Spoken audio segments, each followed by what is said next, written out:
Graça e paz, queridos. Amém? Amém. Olha, eu vim aqui responder perguntas. Com certeza eu não sei a resposta de todas. Mas, e também não sou a última palavra em absolutamente nenhuma das verdades que vocês vão perguntar. Amém? Amém. Então vamos descansar em Deus, porque o Espírito Santo aqui é o nosso instrutor. Nosso querido Cadu nos pediu para vir falar um pouco sobre esses assuntos que nós estamos vivenciando tudo aí dentro das escolas. Eu sou professor de história, trabalho com adolescente, com jovens na escola. Hoje não estou dando mais aula porque eu estou com um problema gravíssimo de voz, nódulos e fenda dupla nas cordas. Então não posso dar mais aula, então eu trabalho na biblioteca. Mas na biblioteca eu recebo muitas pessoas, evangelizo muito e tenho a oportunidade de tratar com pessoas, por exemplo, que são lésbicas, homossexuais, são ateus. Você tem criança dentro da escola com 12 anos que já diz que não crê em Deus e tem até uma postura de, vamos dizer assim, militante. Existe uma diferença entre um ateu e um ateísta. O ateu é um cara ateu que não conseguiu crer em Deus, ou que não crê porque não quer, entendeu? E o ateísta é aquela pessoa militante, que enfrenta quem crê. Entende? É igual o gay. Tem um gay, tem um gaysista. O gay é um cara gay. Está entendendo? Uma lésbica, uma menina lésbica e tal. Mas não, talvez não tem, por exemplo, a mesma postura que outros têm de ficar querendo promover o homossexualismo. Aí é um gaysista. É diferente. Amém. E o que acontece? Então, nesses anos todos, lidando com jovens, a gente aprende muita coisa, apanha também, quando a gente quer, assim, por exemplo, resistir às pessoas de maneira que a gente, por exemplo, escurrasse as pessoas do nosso convívio. E nós não devemos fazer isso. Não é verdade? Porque aí vira preconceito. E nós não temos preconceito, nós temos conceito. Amém? Amém. Glória a Deus. Então nós não estamos aqui para discriminar ninguém, nem, por exemplo, cercear o direito das pessoas ao trabalho, ao uso da sociedade, dos bens que nós temos. Nada disso, porque isso vai de encontro até a misericórdia que o Evangelho quer que a gente tenha. Entende? Aqui nesse ambiente pode ter pessoas que já teve uma orientação sexual dessa forma. E quantas vezes nós recebemos essas pessoas, oramos por essas pessoas, e aquilo que se dizem de nós, que nós somos homofóbicos, é uma grande mentira, que nós não somos homofóbicos. Nós não estamos batendo em gays, xingando gays, juntando turbas de evangélicos para poder achincalhar ninguém. Para nós isso é errado e é pecado. Correto? Mas antes disso tudo, meus irmãos, tem umas coisas que estão me incomodando no Evangelho. Primeiro que é o seguinte: que tipo de pessoa nós estamos formando dentro da igreja? Que tipo de homem nós estamos formando? Porque existe uma preocupação com o mundo. O mundo sempre foi perdido. A nossa preocupação tem que ser com a igreja. Se esse mundo está entrando na igreja, se nós estamos sendo luz e influenciando, porque qual a obrigação da igreja? Criar cultura cristã e pregar o Evangelho. Vou te dar um exemplo disso.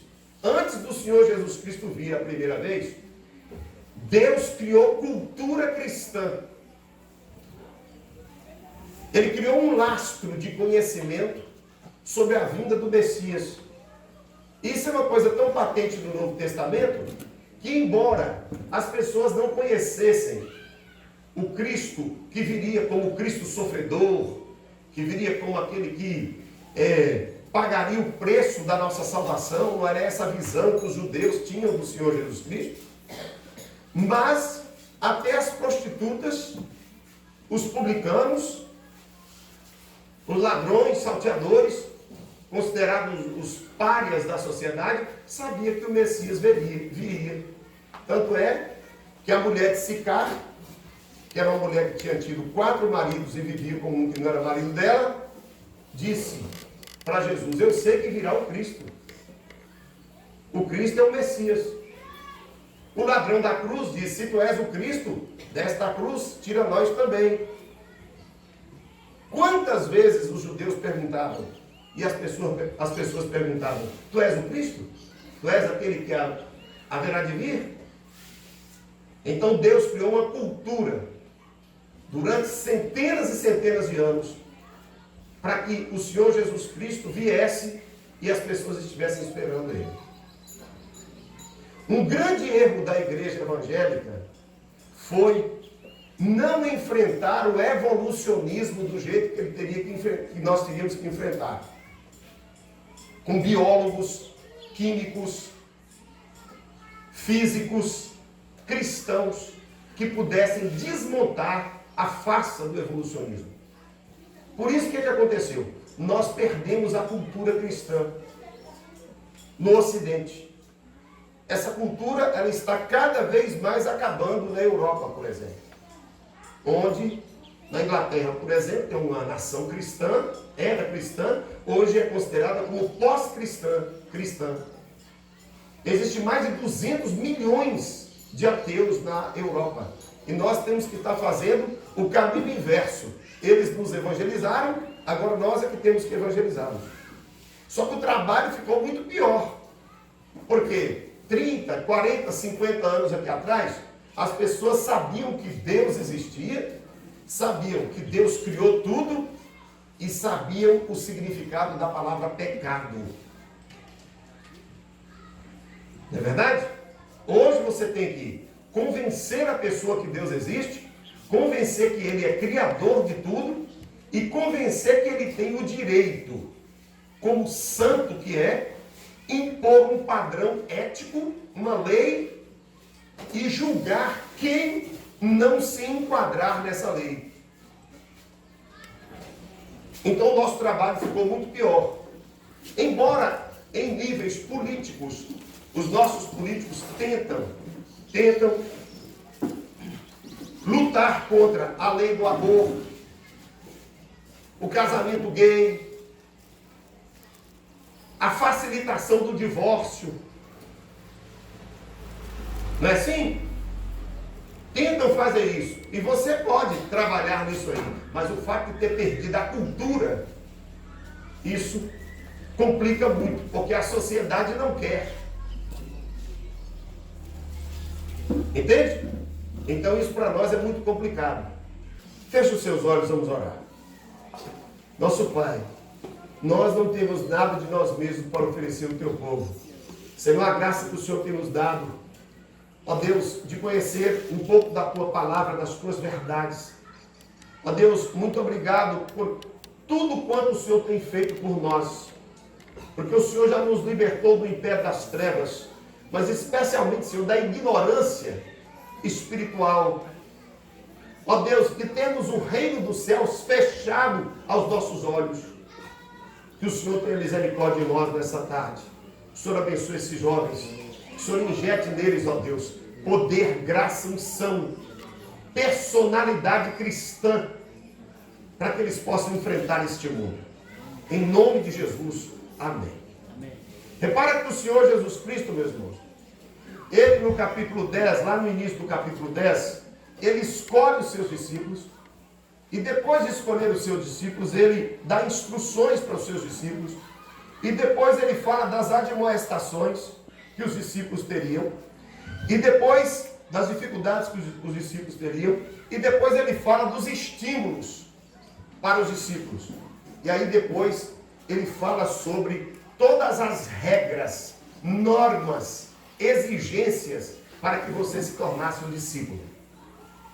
A minha preocupação com a igreja de Jesus, templos lotados de pessoas, naquele culto show, não é verdade? Igrejas, empresas que tem que mostrar uma liquidação todo dia. É uma coisa nova, um pregador novo. É muita coisa. Onde a mente das pessoas são massageadas. E uma atitude didática incoerente. Porque, por exemplo, eu falo para você de amor no domingo.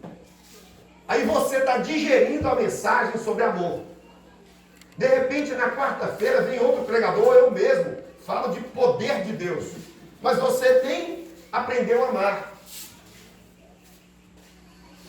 Aí, na sexta-feira, eu já falo sobre outro assunto. No domingo pela manhã, outro assunto. Domingo à noite, outro assunto. Mas você nem aprendeu a amar ainda.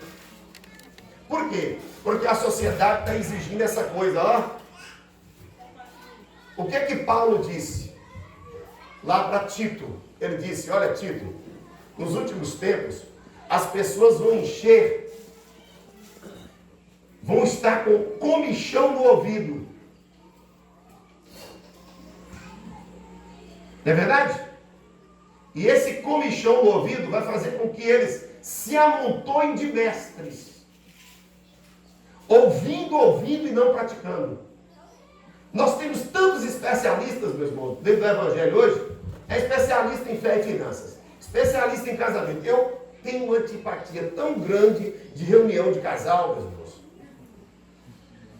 Quando eu falo isso, as pessoas falam assim, João, por que você fala isso? As reuniões de casais são tão boas. Eu falo, meu irmão, é pelo seguinte, que é tão simples ser um marido bom e uma esposa boa. Será que a gente precisa trazer uma pessoa dos Estados Unidos para falar isso pra gente? Fala para mim. Se você lê Efésios capítulo 5, você não aprende a ser mulher, o que você está querendo é o seguinte, que alguém retire da palavra que você tem que ser submissa ao seu marido. E que vá no grego, no hebraico, sei lá, para onde? E tire essas hierarquias que Deus criou. Para modernizar a palavra. Mas está escrito que você tem que ser submissa ao seu marido. É tão simples entender isso como beber água. Se você auxilia esse pensamento seu, lá com Judas, ou a segunda carta de Pedro, que fala sobre o respeito com a autoridade, e todo lugar tem que ter uma autoridade que dê a palavra final e que assuma a responsabilidade dos erros e acertos daquele lugar.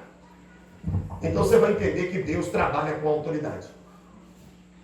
Quando Ele te dá um cargo, Ele te dá autoridade. Porque se alguém te deu cargo e não te deu autoridade, não te deu nada.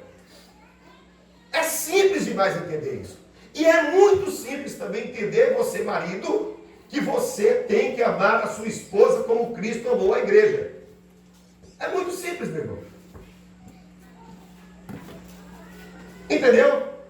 Por que eu fico preocupado que as pessoas estão o tempo todo só querendo ouvir grego, ouvir hebraico, ouvir psicologia, filosofia, misturado com a palavra de Deus? É tantas coisas, são tantas coisas que a gente, ao invés de aprender logo, você leva 10 anos para poder aprender uma verdade, um princípio da Escritura. Cansa os pastores, enche o saco, gasta dinheiro, e nós temos o mundo para conquistar. Missionários passando fome. É uma igreja trabalhosa, complicada, chata.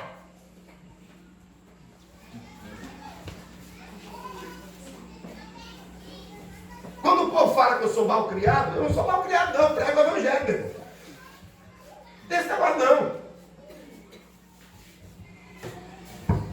É muito para você jovem. Sabia que você não pode sair com roupa curta? Você moça, você rapaz, se enche, veste uma calça tão apertada que as protuberâncias estão saindo? É muito. Olha no espelho. Você olhando no espelho. A Bíblia diz que você tem que fazer tudo para a glória de Deus. Você pode glorificar a Deus depois que você olha no espelho? E ver sua roupa, que você está saindo para a rua, não é para a igreja não. Porque você que é o templo do Espírito Santo. Não precisa explicar muito, não é muito simples. Eu não me considero mais inteligente que você, não. É simples demais. A palavra é simples. Mas se você observar, esse texto, você vai perceber que o que falta em nós é uma origem de renúncia. Olha só para você ver. Jesus disse, não pensem que eu vim trazer paz na terra. Eu vim trazer espada. A espada não era nós que íamos pegar a espada e furar os outros, ou obrigar as pessoas a serem cristãs. A espada é contra nós. A espada aqui significa separação, divisão. E principalmente sofrimento. Quem quiser seguir a Jesus vai sofrer, vai sangrar, vai sofrer vergonha, desprezo, gozação.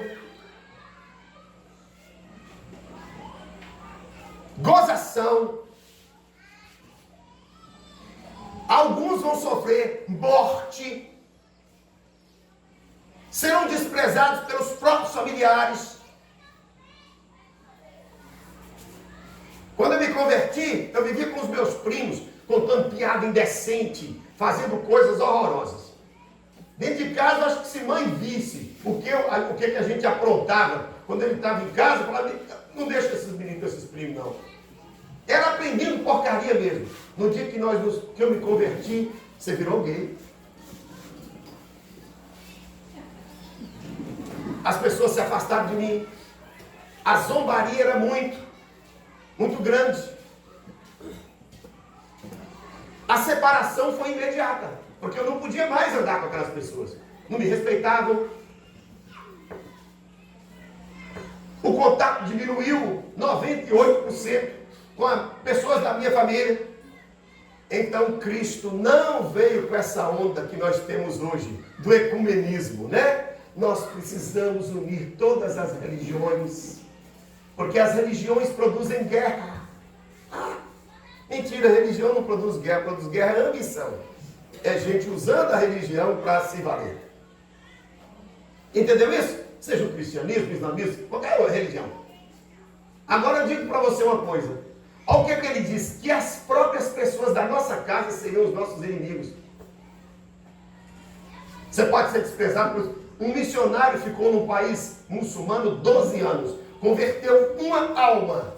Sabe o que aconteceu? Esse menino que converteu, o pai envenenou. Porque no Corão diz que toda pessoa que se converter a outra religião, ele deve ser morto imediatamente pela pessoa que está mais próxima.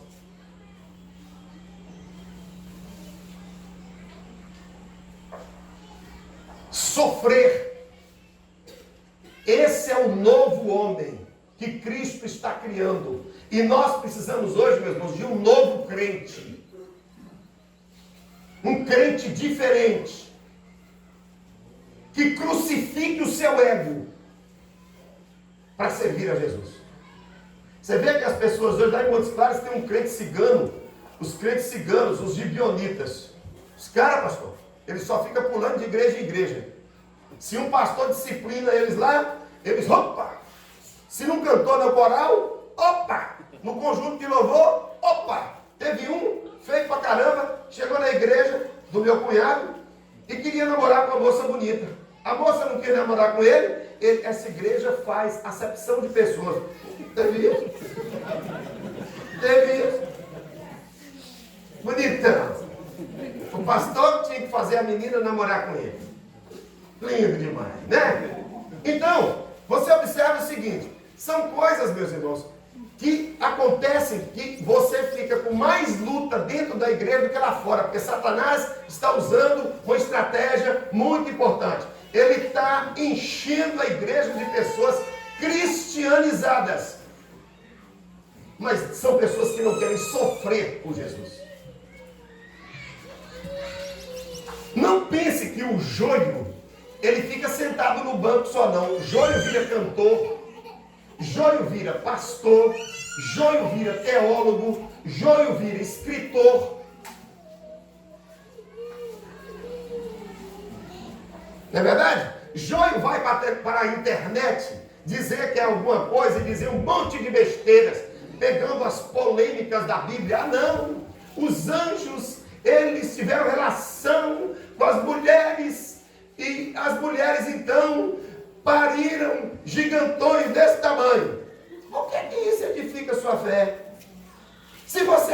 acreditar numa bizarrice dessa? Quem é que vai acreditar em você e te levar a sério?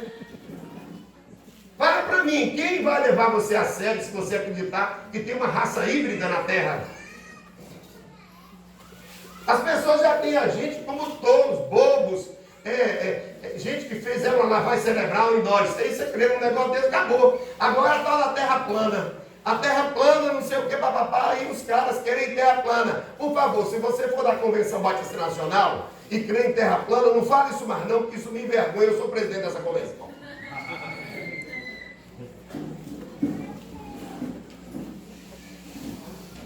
Está me entendendo? Então se respeite. São pessoas que ficam com polêmicas e polêmicas e polêmicas, nunca fazem um discípulo. Eles têm seguidores que são iguais a eles, polêmicos. Porque falando uma polêmica, dá aquele ar assim, eu conheço, eu sou um teólogo. Está me entendendo? Mas para encurtar a conversa, assim os inimigos do homem serão os da sua própria casa. Quem ama seu pai ou sua mãe mais do que a mim, não é digno de mim. Esse é um amor, meus irmãos, acima de tudo, incondicional. Como é bom pastorear um crente desse. É suave, é tranquilo. O cara tem um amor por Jesus tão grande, que se o pai dele fala com ele assim, olha, ou eu, ou esse Cristo, ele fala, eu fico com Cristo, meu pai. Porque para mim o amor por Jesus é incondicional. Sadhu Sudarsini, o chamado apóstolo dos pés sangrentos, ele era um jovem das castas mais elevadas da Índia. Ele, quando se converteu a Jesus, o avô dele, que é o patriarca da família, tinha um baú de joias, de metais preciosos, impressionante, que é o costume de lá até hoje. O patriarca guardar a herança da família. Aí o avô dele chegou, conversou com ele amigavelmente e falou com ele, Sudha, é tudo seu, fica conosco. Quer dizer, não creia em outro Deus. Ele disse para o avô dele, eu não posso. E saiu e foi expulso da família. Até hoje os crentes são. Nasci na Índia, acontece isso. E diz a história dele, que ele tinha os pés muito finos, porque era um homem de elite. Ele saiu e o pé dele sangrava, porque nunca tinha andado a pé daquele tanto. Por isso ele é chamado de o apóstolo dos pés sangrentos. Sadhu Sudarsini. Quantas pessoas, meus irmãos, foram entregues pelos seus próprios pais? Olha aqui, ó. Olha lá, ó.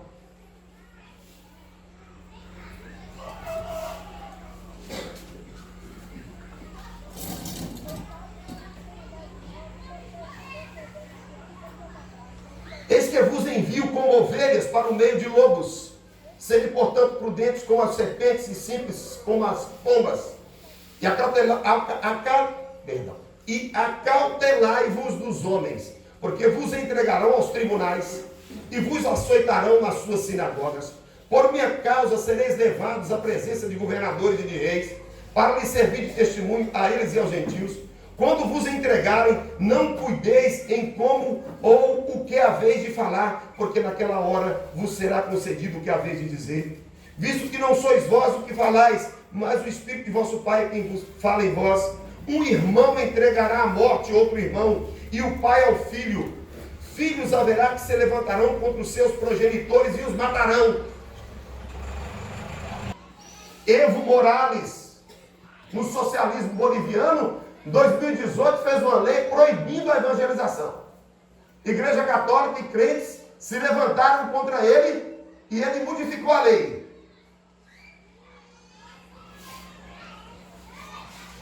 Na Europa, você já não pode mais ficar falando ou resistindo à religião dos outros.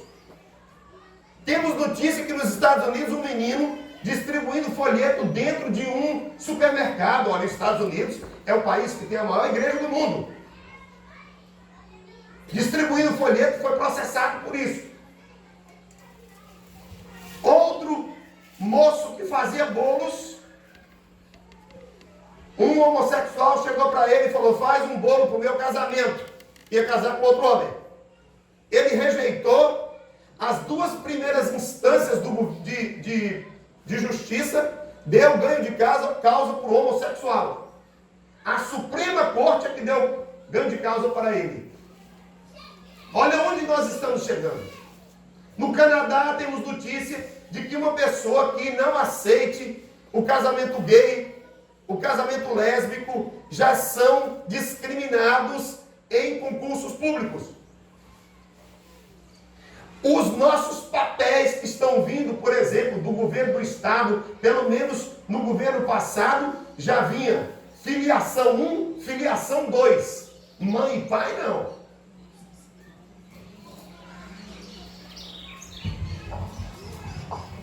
Entende o que eu estou dizendo?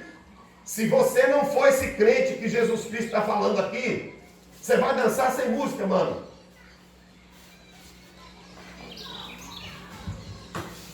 Nós vivemos num país que tem tanto evangelho que nós nos damos ao luxo de achincalhar Ana Paula Valadão. Quando um cantor que fez muitas músicas para nós, igual o Kleber Lucas, peca ou erra, ao invés das pessoas dobrar o joelho e orar por ele, pau dele. Mas se você morasse num país que não tem uma música evangélica para te consolar, tipo países da África,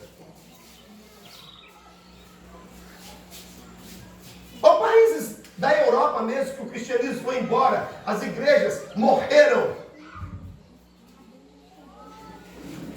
como é que seria? Você garantiria ser crente? Ou você precisa de um tanto de muleta?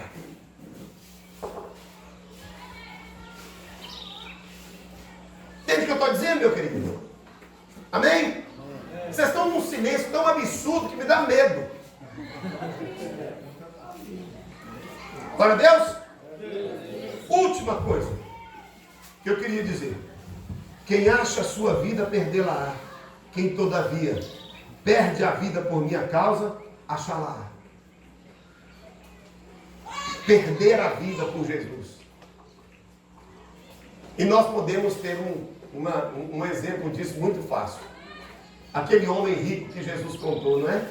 Disse assim: olha, eu vou alargar meus celeiros, vou plantar pra caramba, vou encher de tudo que é bom. E aí vou dizer para minha alma, regala-te, goza a vida. O que Jesus disse? Louco, hoje te pedirão a tua alma, o que tu tens, para quem será? Ganhou o mundo todo e perdeu a sua alma.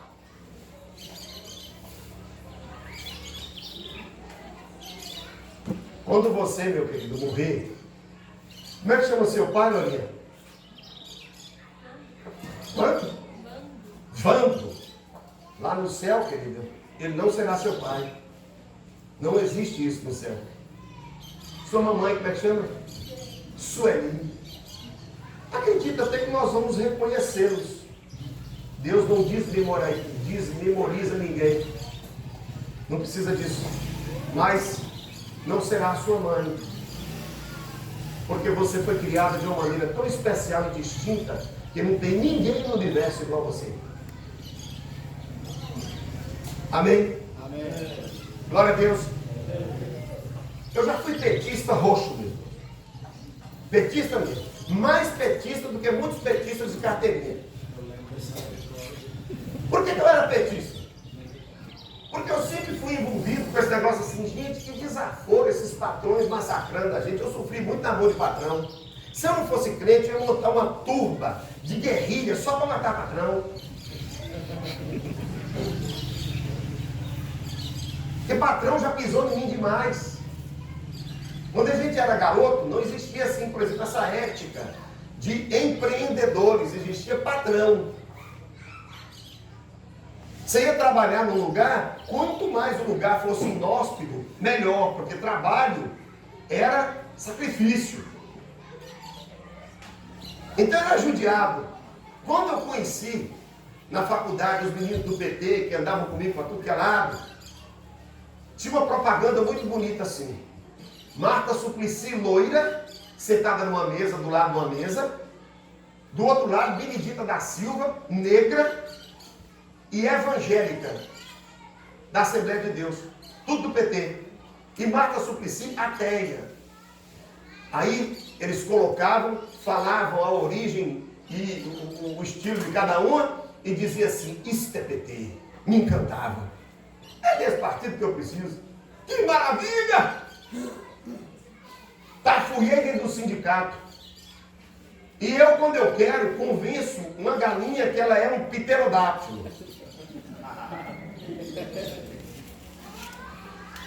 Então o povo do sindicato gostava de mim. Me colocava na frente. Tinha aquelas escolas resistentes que não queriam fazer greve. Eu ia lá e parava tudo. Já fiz isso muitas vezes. Quando o Lula ganhou, eu fiquei numa alegria tão grande. Falei, meu Deus do céu, maravilha. Entende isso? Mas depois veio o veneno. Quando o PT saiu da porta da fábrica e adotou a ideologia de gênero, eu falei, meu Deus, o que é isso? Por que esses caras estão fazendo isso? Porque socialista perseguia e matava gay. Por que agora estão fazendo isso? Que negócio é esse? E um dia Deus tinha me dado um texto e falado ao meu coração, eu não entendia muito bem. Lembra quando Josafá se uniu com Acabe para lutar contra os inimigos? E Deus repreendeu Josafá? Deus me deu esse texto e falou comigo assim, você está se unindo aos meus inimigos. Eu pensei que era coisa da minha cabeça. Aí eu fui estudar a ideologia de gênero. Entende isso? A palavra gênero, ela sempre foi ligada à genética. Não é? No caso da biologia. No português, sempre foi ligada a quê? Gênero masculino, palavras masculinas, palavras femininas, palavras neutras. Não tem assim? Quem sabe português mais que eu. Aí, as feministas radicais, na Conferência da Mulher em O Cairo, capital do Egito, começaram a soltar essa palavra gênero de maneira diferente. Mas nunca explicava o que era gênero. No conceito delas. Porque era uma atitude, um truque semântico, um truque de linguagem, para que as pessoas pudessem acostumar com aquela palavra de maneira diferente. Igualzinho, quando eu te pergunto assim, quer ver? Você é hétero, irmão? Você é hétero? Sim. Você é hétero? Sim. Não existe hétero. Isso é uma grande mentira. Existe homem e mulher. Hétero é um truque semântico, de linguagem. Criaram o tal do hétero para justificar a existência do homo. Não existe isso. E todos nós achamos, eu sou hétero. Não tem isso não, eu sou homem. E você é mulher. Que negócio é esse, eu sou hétero? O que é isso? Eles estavam fazendo então a mesma coisa com a tal da palavra gênero. Como no Cairo, um país muçulmano, e tinha muita gente conservadora, não aceitou, foram para Pequim, na Conferência da Mulher em Pequim, da ONU em Pequim, e começaram a usar de novo. Lá também não foram muito aceitos. Mas aí eles explicaram o que é gênero. Gênero é o que você é intimamente sentido. Não tem nada a ver com biologia. Quer dizer, você pode ter um pênis, um saco escrotal do tamanho de um elefante, mas você pode ser mulher. Se você se sente assim. Então surge um negócio. O homem da modernidade vivia pela razão. Porque Erasmo de Roterdã, filósofo e cristão católico, muito sincero, querendo buscar um meio pelo qual a gente pudesse entender Deus, ele disse: eu descobri, pela razão nós vamos descobrir Deus. Fez uma festa, fez uma romaria, foi lá falar com o Papa, um tanto de coisa. Aí ele criou uma deusa, a deusa razão. Porque a razão, embora seja boa, criada por Deus, mas nós não podemos conhecer a Deus através da razão, porque a nossa razão é humana. E no caso nosso de seres humanos mortos espiritualmente, piorou. Mas o ser humano, desde lá para cá, se orienta pela razão, nas ciências, na filosofia, na política. Não é assim? Mas agora o homem pós-moderno, ele não se orienta pela razão, ele se orienta pelos sentimentos. O que eu sinto, eu sou. Entendeu o que eu estou dizendo? Ah, beleza, tudo bem. Nisso um menino, nos Estados Unidos, nasceu um menino com fimose. Com fimose. E o menino então fizeram a operação no menino e a pinça elétrica danificou o pênis do menino, o pênis virou uma bola. Era um bebê. O que nós vamos fazer com esse menino, com esse pênis desse jeito? Acabou com o rapaz. Aí os médicos que erraram falaram assim: manda ele para John Money. Quem é o maldito do John Money? Era um médico que, orientado dessa forma, dizem que quando Deus não manda, quando o diabo não manda, o capeta manda o secretário. Então o que ele fez? Ele criou essa ideia de que ninguém nasce mulher, ninguém nasce homem. Que a sociedade é que te produz. Você nasceu com sexo masculino. Mas aí seu pai foi lá, te vestiu de azul e falou assim: machão, você virou homem. Aquela menina ali nasceu mulher. O pai dela, a mãe dela foi lá, vestiu ela de rosa, botou uma rosinha aqui na cabeça e falou: que gracinha, você virou mulher.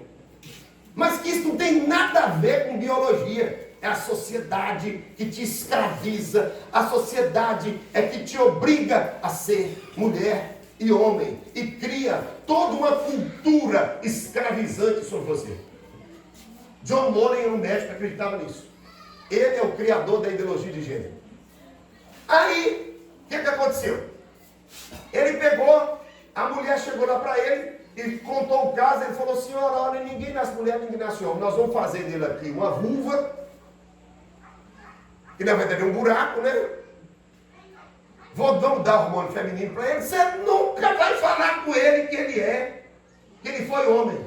Ele vai ser uma mulher, simples como morder. Tudo bem, escreveu um livro muito bonito sobre isso, distribuiu no mundo todo. E aí, Noruega adotou a ideologia de gênero como um meio para tratar de crianças que nascem com sexo indefinido. Outras nações, para poder cuidar da discriminação contra o gay, adotou também essa ideologia. E aí por diante. Entendeu o que eu estou falando? Um dia, um médico arguto, curioso, foi lá saber como é que o menino estava. Chegou lá, o menino já tinha uns 8 anos de idade, nunca aceitou ser mulher, deprimido, querendo suicidar. O irmão dele, gêmeo com ele, mais tarde se tornou usuário de drogas, porque ele se culpava pelo outro ser daquele jeito. O pai, alcoólatra por causa do menino. A mãe entrou em profunda depressão.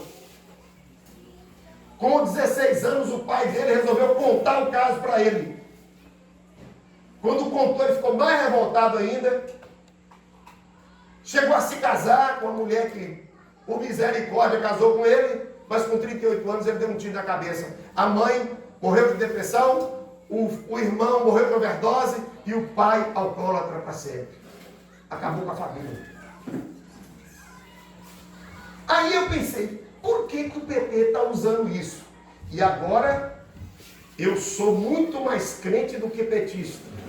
Então vou me afastar. Saí e fui estudar. A Bíblia diz uma coisa em Oséias: o meu povo sofre por falta de conhecimento. Quem sempre livrou a igreja de Deus não foram os crentes místicos, não, que falavam em línguas, que profetizavam, não. Sempre foram os intelectuais. É só você ver Paulo e você ver Lutero, Calvino, Zwinglio, todos intelectuais. Os apologetas, todos intelectuais. Porque nós precisamos enfrentar essas pessoas no nível da razão iluminada por Deus. Amém? Glória a Deus? É muito fácil, meus irmãos, ficar buscando poder. Não é? Você jejuou, orou, creu, Deus te dá. Agora, muito mais difícil é estudar. É difícil, é complicado, é fatigante. Por isso que o apóstolo Paulo disse assim: digno de dobrados honorários é o obreiro que preside bem, especialmente aquele que se afadiga no ensino da palavra. Antes de pregar um sermão, ou antes de falar isso que eu estou falando aqui, eu já li muito. Entende isso? Mas aí eu descobri o que foi que o desgraçado do Marx fez. Lá, no final do século XIX, Karl Marx, o ideólogo do socialismo científico, que o PSOL segue, o PT segue, o Partido Comunista do Brasil segue, o PTS segue, o PSDB segue, porque o PSDB saiu da esquerda da USP, da Universidade de São Paulo. A maioria deles todos são ateus. Fernando Henrique, José Serra. Essa gente toda militava nos movimentos estudantis, juntos. Quem indicou Fernando Henrique em 78 para ser senador foi Lula. Então você pensa que eles estão desunidos? Eles não estão. É porque havia uma combinação. Um partido mais radical, o PT, e um partido socialista menos radical, o PSDB. E eles dois se revezariam no poder. Está acontecendo isso na Europa. E eles têm um projeto do marxismo cultural, que é uma filosofia perigosíssima. Você quer ver aqui? Eu estou aqui sendo marxista cultural, porque eu coloquei vocês numa roda e estou aqui para me parecer igual a você. Entendeu isso? Quer dizer, eu sento e vocês ficam aqui em volta e nós vamos discutir de nível para nível. Para que foi isso? Para tirar a autoridade do professor. Para misturar o aluno com o professor. Nós, pedagogos, já ouvimos isso muitas vezes. Mas isso é marxismo cultural. Por quê? Porque, na verdade, é carcomer a sociedade por dentro. É quebrar as bases da sociedade. Família, nacionalidade, o direito romano. É uma coisa contra Atenas, a filosofia grega, baseada na razão, que ajudou muito a teologia. Jerusalém, o Deus de Israel, o único Deus, Espírito. E Roma, o direito romano. São o tripé que sustenta a sociedade ocidental. Entendeu isso? Agora escute bem. Marx escreve um livro que dizem que foi que Engels, que é o Friedrich Engels, que é um amigo dele, ele editou. Não sei se você lembra o que é socialismo. O socialismo científico, ele estuda por que começou a existir a propriedade privada, o porquê que os trabalhadores vendem sua mão de obra. É um troço tão bonito que quando você lê, você fala, puxa, que cara inteligente esse Marx. Você é louco, o cara é porreta, como diz o nordestino. não tiver coração para você não apaixonar. Isso que eu estou dizendo. Aí, ele escreveu, mas ele dizia o seguinte, olha, para tomar o poder do capitalismo, o que é capitalismo? Sistema econômico que tem como objetivo principal o lucro. Tá certo? Onde é que o socialismo está firmado? Na propriedade privada dos bens de produção, terras, máquinas, instalações, equipamentos, fábricas, mas especialmente o conhecimento técnico. Entende isso? O socialismo, então, o capitalismo sem essa propriedade privada, acaba.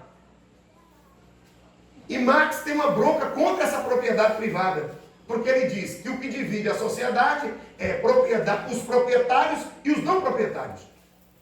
E os proprietários sacrificam os não proprietários e têm apenas sua mão de obra para vender. Que é o proletariado. A palavra proletariado vem de prole, ou seja, muitos filhos.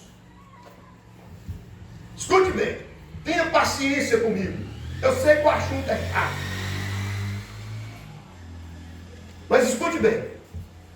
Então ele disse, olha, para a gente tornar a sociedade toda socialista, comunista, o que é que a gente tem que fazer? A gente tem que pegar as armas e fazer uma guerra civil. Trabalhadores contra patrões. Depois a gente vai implantar a ditadura do proletariado. O que é isso? É um Estado duro, ditador, que por lei proíbe todo mundo de ser dono de alguma coisa. Tudo é de todo mundo. Então, na sua casa vai ter 3 quilos de farinha. Na dele também, na dela também, na dela também. As terras serão distribuídas, mas não serão suas. Você só vai trabalhar. Mas tudo é de todos. Pronto. Que bonito. Que coisa boa. Mas aí, quando todo mundo acostumasse, igual uma tribo indígena, a com todo mundo, tudo ser de todos, chegaria o comunismo. Que aí você não precisava mais do Estado. O que é Estado? Poder Executivo, Legislativo e Judiciário. Esse é o coração do Estado. Então, pronto. Você não precisa mais do Estado. Nós vamos chegar no comunismo, que é o céu do socialismo. Amém? Amém. Todo mundo vivendo bem. Ninguém vai ficar pensando assim, essa fazenda é de fulano. Não, isso é do povo, isso é do povo. E a sociedade ia se dirigir por conselhos comunitários. Que maravilha.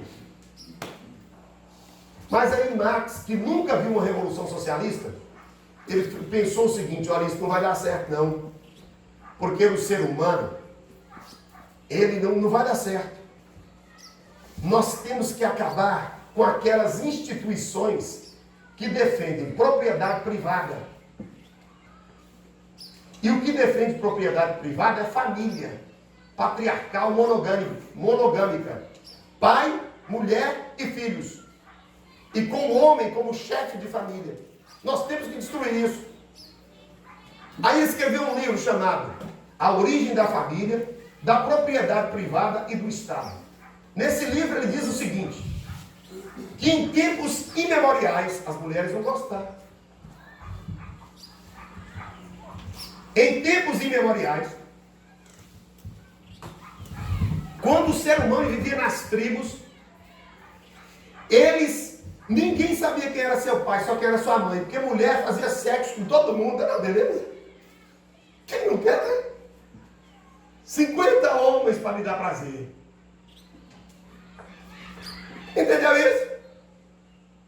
Aí, todas essas mulheres faziam sexo com muitos homens, os homens faziam sexo com muitas mulheres, e ninguém sabia quem era seu pai, só quem era sua mãe.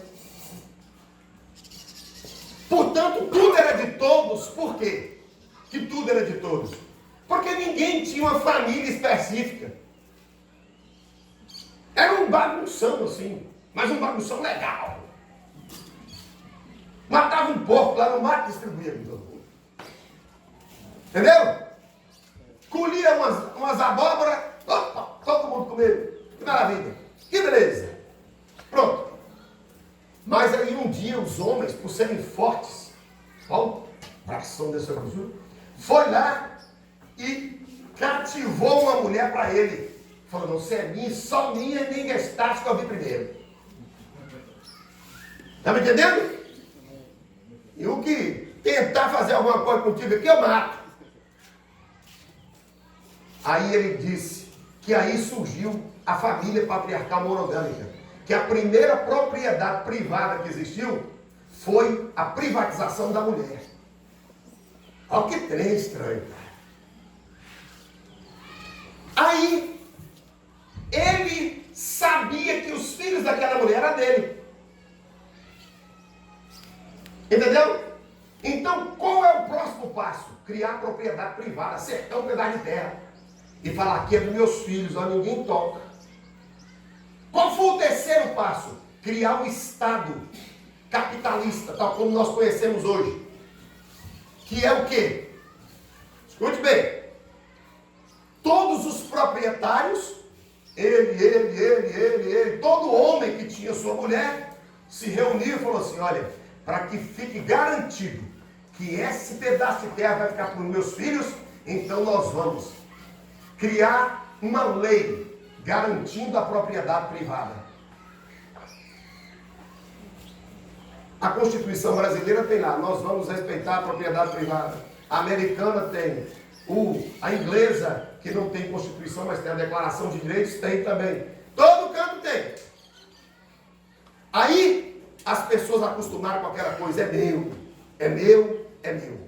Portanto, para destruir a propriedade privada, você tem que destruir a família patriarcal monogâmica. Entendeu por que eles estão usando gays? Entendeu por que eles estão usando lésbicas, casamento homossexual? Não tem nada de amor com o homossexual. Eles estão apenas usando essas pessoas como militantes. Por quê? Porque aqui no Ocidente, o socialismo não conseguiu emplacar nenhuma grande revolução socialista, como na União Soviética, na Rússia, que reuniu mais de 80 nações sob seu poder, e na China, as duas maiores. Entendeu o que eu estou dizendo? Então, por quê? Aí escuta bem. Surgiu um cara chamado Antônio Gramsci, que é um italiano. Esse cara é socialista, foi até na posse de Lenin, essa coisa toda, quando surgiu a Revolução Socialista em 1917. E ele estava lá. Mas ele foi preso por Benito Mussolini, que era um ditador fascista da Itália que odiava socialista.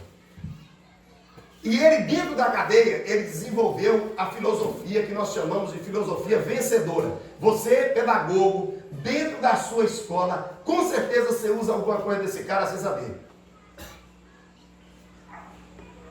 Sem saber. Que é o que nós chamamos de marxismo cultural. Que todos os marxistas negam, não tem isso não. Isso é da cabeça desse povo, não. Sabe por que uma coisa, meus irmãos? O socialismo, ele é uma religião fanática, onde o Estado é Deus. Quando você fala assim, por exemplo, um socialista, olha, as igrejas tiram muito craqueiro da rua. Sabe o que eles dizem? O Estado é que tinha que fazer isso. É só você olhar para a revolução de Mao Tse Tung, o que fez a revolução na China, e você vai ver o seguinte: ele perseguiu o budismo, perseguiu o cristianismo, perseguiu todo tipo de forma de religião. É uma coisa muito parecida com aquilo que está em Tessalonicenses. Eles perseguirão tudo que se chama Deus. É uma religião fanática e ciumenta. O que é que eles fizeram? Fizeram aqueles bustos enormes de Mao Tse Tung e saíam na rua com aqueles andores igualzinho à Igreja Católica. E o povo, Mao. Lá na União Soviética, eu já vi o cara ajoelhar diante do busto de Lenin, Vladimir Ilyich Ulyanov, Lenin. Por quê? Porque eles trocam Deus pelo Estado. E o Estado é apenas uma ideia. Na verdade, o Estado são os homens. Então eles estão adorando o homem. Entendeu isso? A propriedade privada não surgiu dessa forma. Ela surgiu quando os homens ficaram sedentários, pararam de migrar, procurando caça, frutas para coletar, e eles adquiriram a prática da pecuária, da agricultura, do uso dos metais, e aí eles ficaram num lugar só. Então, é claro que você teria que cercar um pedaço de terra seu, porque senão o outro entrava, comia sua roça de milho e falava boas. Então não tem nada a ver com privatizar primeiro mulher. Ele criou essa teoria, mas ele não sabe provar. Você entendeu o que eu estou dizendo? Aí eu falei, meu Deus do céu, por que o PT está entrando nisso? Aí eu vi um vídeo de 2 americanos. Um americano. Quando caiu o Muro de Berlim, e o Muro de Berlim era a divisão entre mundo socialista, mundo capitalista. Quando caiu o Muro de Berlim, foi um fracasso do socialismo, que agora estava adotando o capitalismo com Deng Xiaoping, na China, que disse, enriquecer é maravilhoso, porque os chineses viviam só de azul, cinza, montado de bicicleta. Quando eles viram aquela multidão, falando, daqui a pouco esse povo vai se levantar contra nós. Até mesmo porque se você já sabe tudo que você vai ganhar no final do mês, você não trabalha. Então como é que incentiva a pessoa a trabalhar se você não vai ter mérito? Os seus méritos não vão ser, digamos, recompensados. Entendeu isso? Então tinha que abrir para o capitalismo, para a pequena propriedade. Porque não dava certo. Assim aconteceu na União Soviética também. Mas, aí a gente pensou assim, então o socialismo acabou. Não acabou.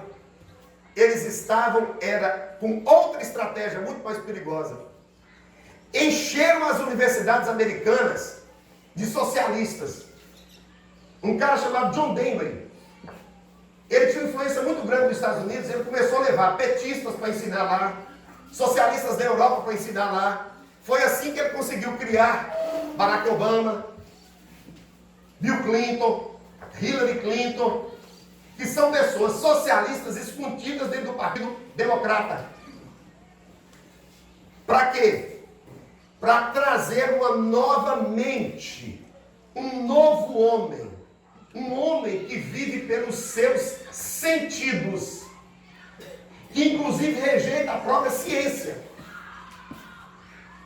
Você vê os socialistas, os sociólogos europeus, numa briga intensa com os biólogos, porque os biólogos querem provar que mulher gosta de coisas de mulher por causa de genética. Os homens gostam de coisas de homem por causa de genes. Entendeu? E os sociólogos dizendo assim, para que a gente quer saber disso? Isso é uma grande tolice. Ora, mas isso é a ciência. A ciência é uma das maiores joias do ser humano. Através da ciência a gente conseguiu produzir muita coisa que são boas para nós. Olha aqui o microfone, ó. Tecnologia. Mas agora nem ciência serve mais. Por quê? Porque quando Mikhail Gorbachev, que fez a perestroika e a glasnost, ou seja, que abriu a União Soviética para o mundo capitalista, veio em Cuba, falaram com o Fidel assim, Fidel, que negócio é esse de acabar com o socialismo? Fidel falou assim, não subestime Gorbachev. Por quê? Porque a ideia era outra. Era carcomer a sociedade por dentro. Entende o que eu estou dizendo? Destruindo os pilares da sociedade. E conseguiu. Olha para você ver uma coisa. Se você hoje disser, eu respeito os direitos do gay, mas eu não concordo com ele, você é homofóbico.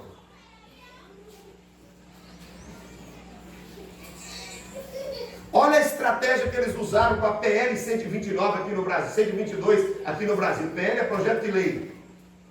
É um calhamaço de lei desse tamanho. E isso surge na ONU.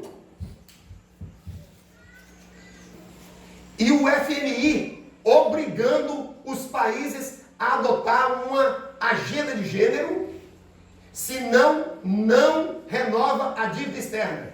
E começa a malhar o país. Malhar o país, igual está malhando o Bolsonaro agora por esse negócio de aquecimento global. Está malhando.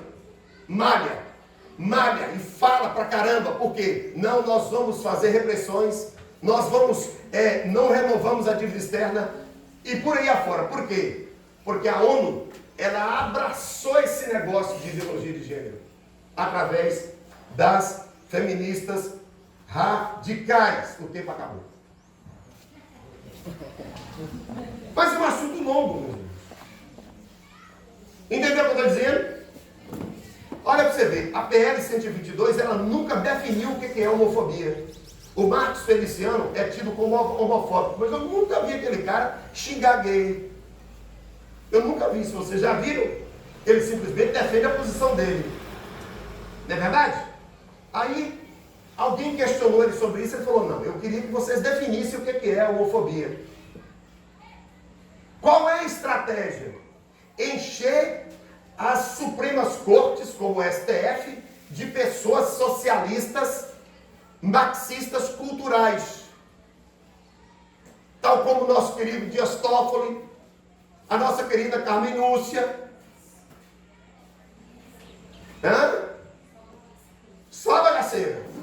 Por quê? Porque é o seguinte, quando agora, por exemplo, se os congressos nacionais, as câmaras de deputados e senadores, não votar a lei anti-homofobia, o que eles fazem? Dizem não, mas aí os STFs fazem a lei. Olha aqui no Brasil, o que faz lei?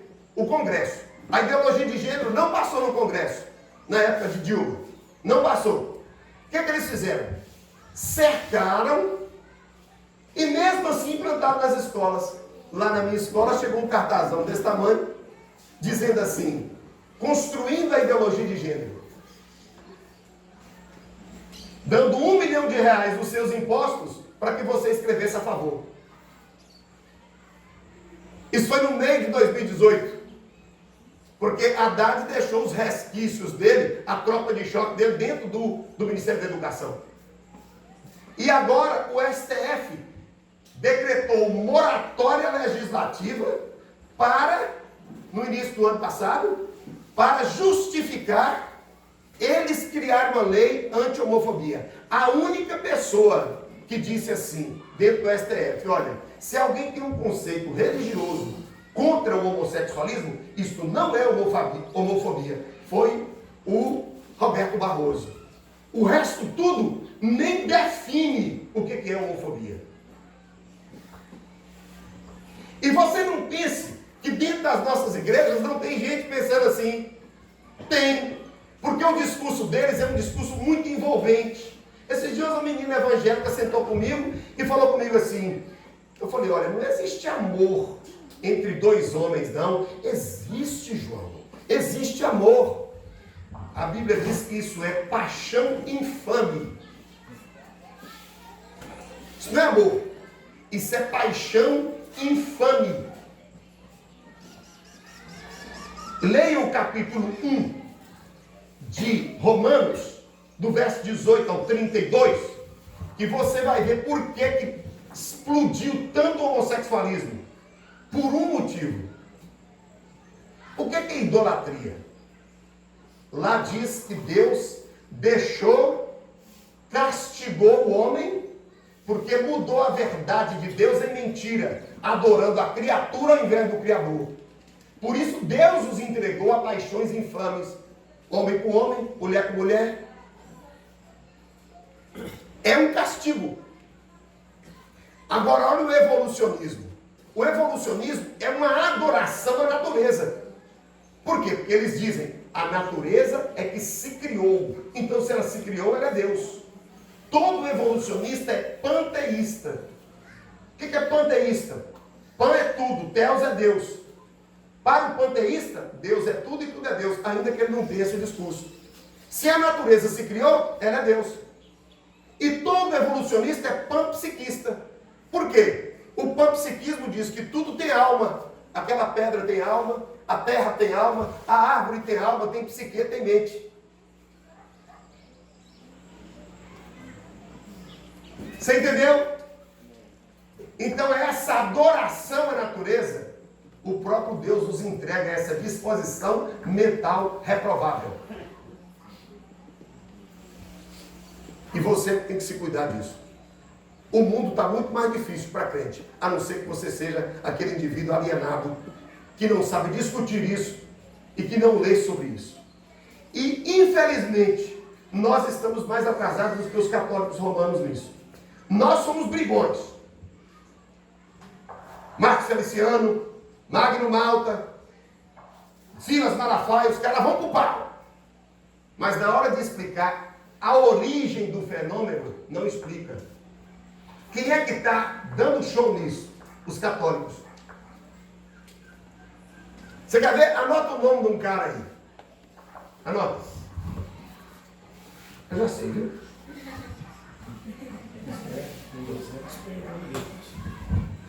Tudo bem. Padre José Eduardo. Ideologia de gênero.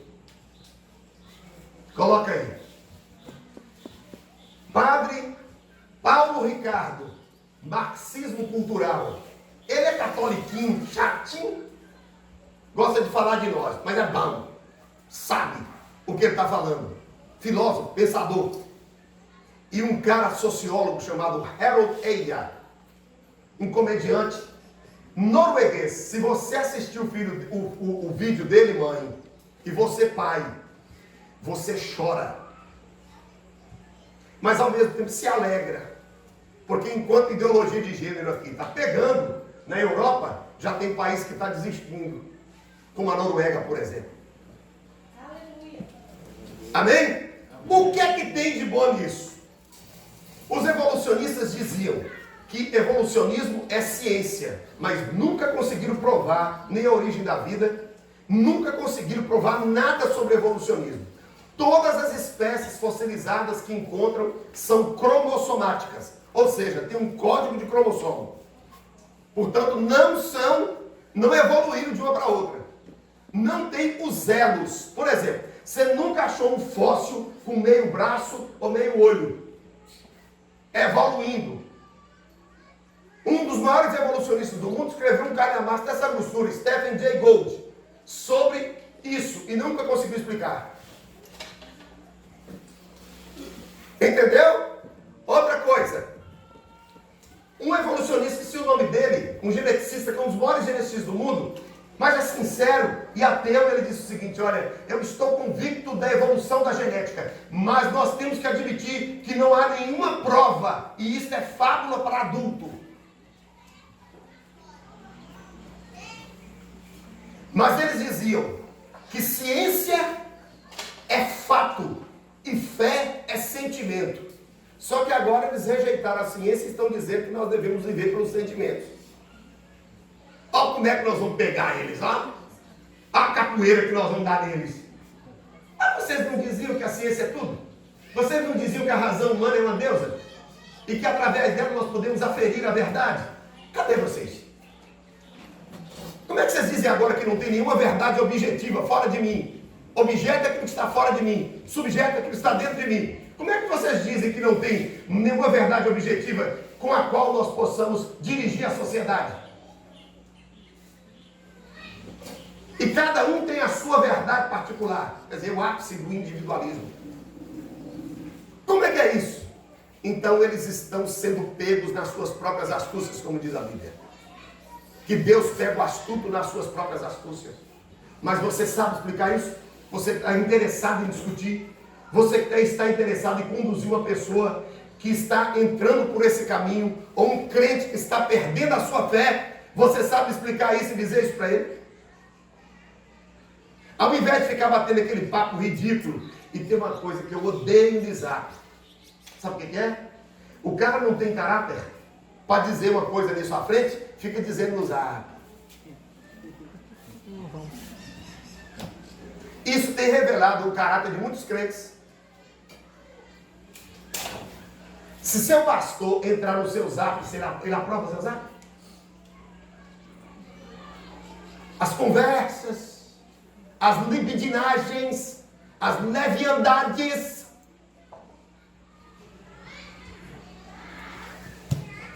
Entende o que eu estou dizendo? Renúncia. Compromisso. Paulo diz que nós devíamos fazer a defesa da fé cristã. A fé cristã não é só confiança. A palavra fé, nesse caso, ela tem duas conotações. Primeiro, confiança em Deus. E depois, o conjunto de verdades que nós defendemos. Deus é santo. Deus criou todas as coisas. Ele é juiz de todo o universo. Ele virá buscar o seu povo. Todas essas coisas são verdades que nós defendemos. E não vamos abrir nem com um trem cheio de elefante. Porque faz parte da nossa identidade cristã. Amém? Amém. Estou cansado. Mais água.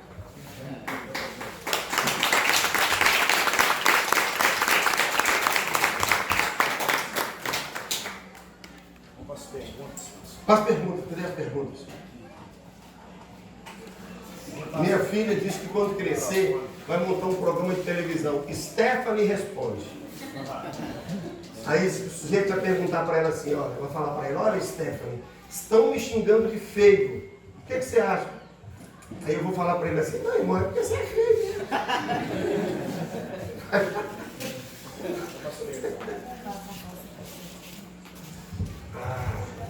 Amém. Perguntas? Pode sentar? Amém. Se alguém quiser fazer alguma pergunta aí, tá, sobre o assunto, eu separei de um tanto de pergunta que começa desde Adão tinha um umbigo? Não.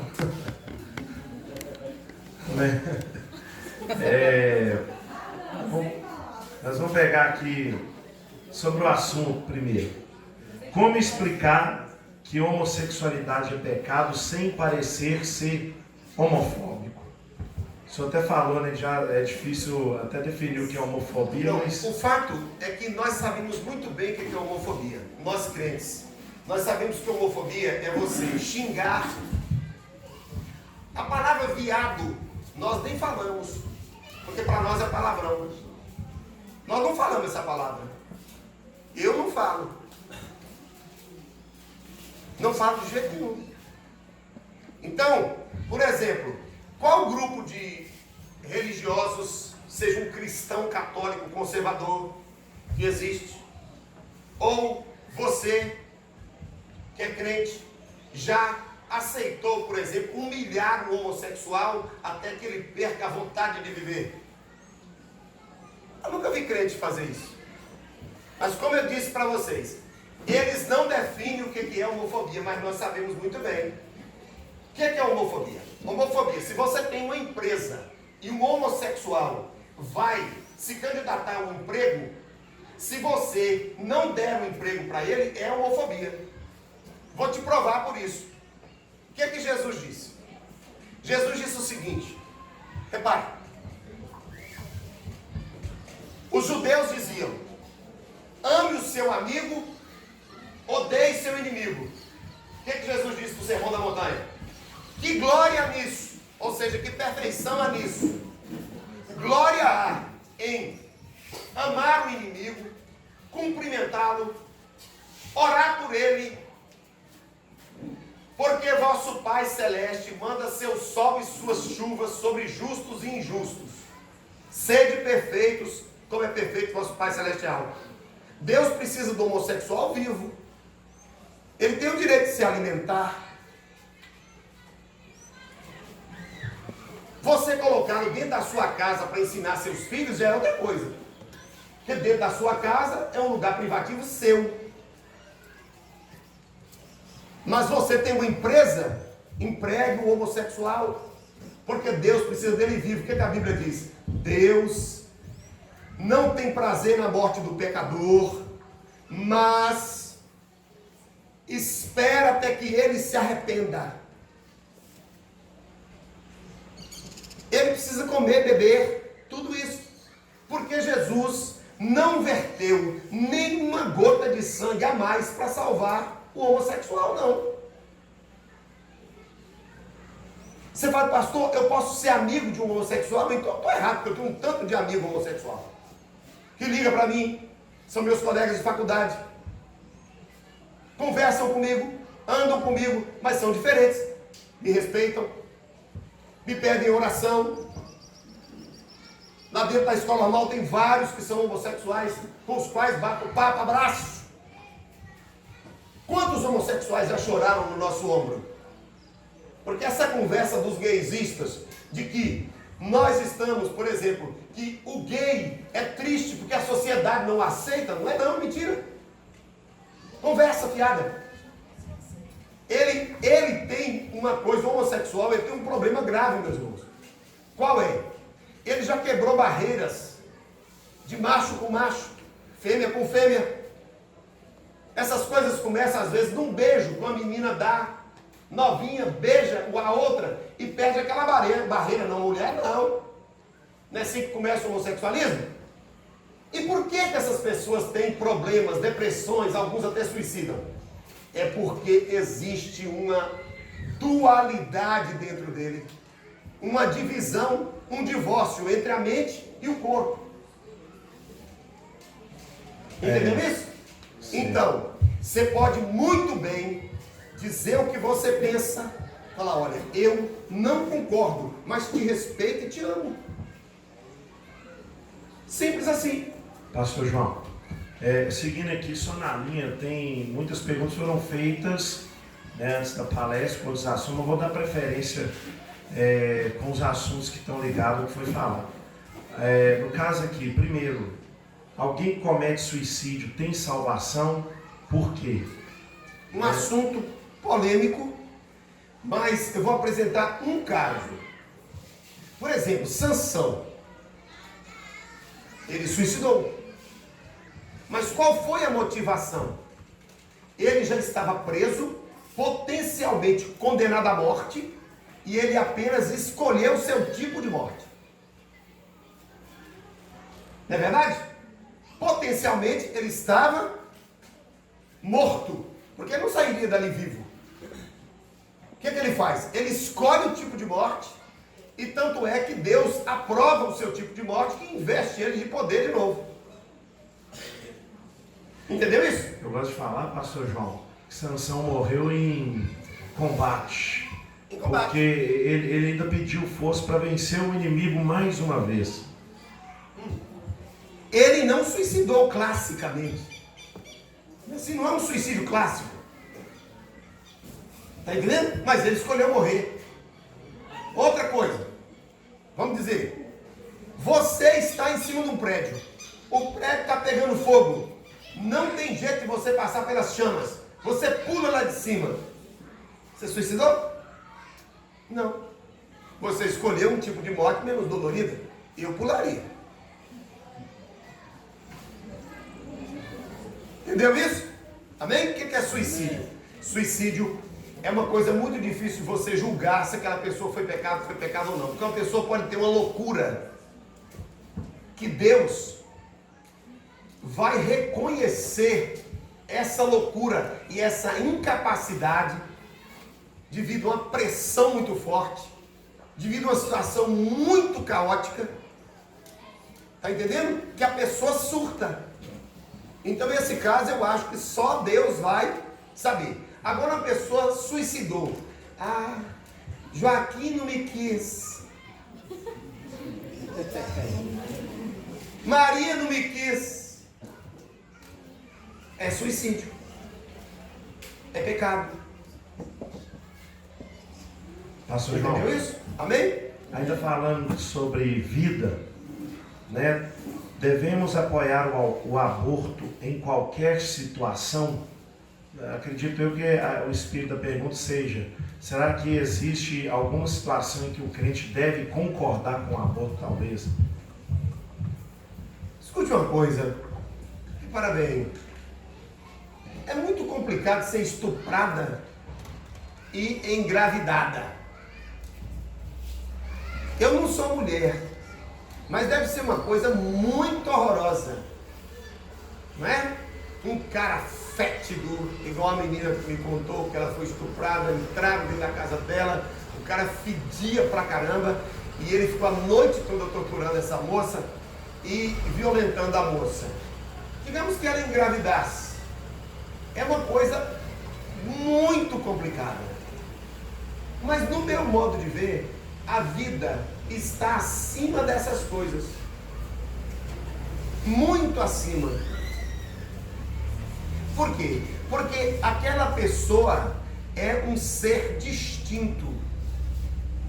Ele pode ser completamente diferente do seu pai. No caso, eu acho que tem que ter um acompanhamento muito bom. Na França já se faz um acompanhamento assim. Chama-se o sacerdote da igreja daquela pessoa, seja um padre, um pastor, e tenta convencer a pessoa a não fazer.